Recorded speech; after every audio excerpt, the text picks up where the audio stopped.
ఆస్తి పోగొట్టుకుంటే బాధగానే ఉంటది గానీ, తిరిగి మళ్ళీ అంతే ఆస్తి సంపాదించుకుంటే మాత్రం ఆనందంగానే ఉంటుందండి.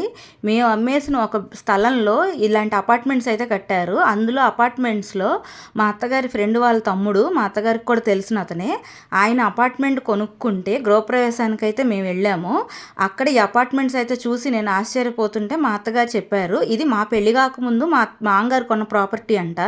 స్థలం అయితే చాలా పెద్దది. అప్పుడు 4 పోర్షన్లుగా కడితే పెద్ద వయసు వచ్చాక రెంట్లు వస్తాయని చెప్పి మా మామగారు ఆలోచించి ప్లాన్ చేస్తే 2 పోర్షన్లు కట్టేసరికి డబ్బులు అయిపోయాయని చెప్పి మిగిలిన 2 పోర్షన్లకి ఖాళీ స్థలం అయితే వదిలేశారు. ఇదంతా ఖాళీ స్థలం. ఆ కనిపించే గేట్ దగ్గర నుంచి ఇక్కడున్న అపార్ట్మెంట్స్ అన్నీ కూడా ఆయన స్వార్జితంగా సంపాదించుకున్నాయే. మా అత్తగారికి అయితే అదొక రకంగా బాధేసింది. ఇంకొక రకంగా అయితే ఫ్రెండ్ వాళ్ళ ఇల్లు కాబట్టి ఆనందం వేసింది. సో ఇది ఎదురు బెదురు ఉంటాయని చెప్పి ఇది మా మామగారు వాళ్ళు మా పెళ్లి కాకముందు అమ్మిన ప్రాపర్టీ అండి. సో ఈ ప్రాపర్టీ కూడా చూస్తే మాకు చాలా బాధేసింది. ఒక పక్కనేమో మెమరీస్ తలుచుకుని ఆనందం అయితే వేసింది.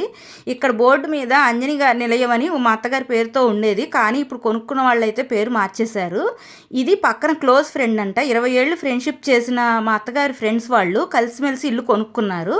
వాళ్ళైతే ఇల్లు రీమోడలింగ్ చేయించుకున్నారు.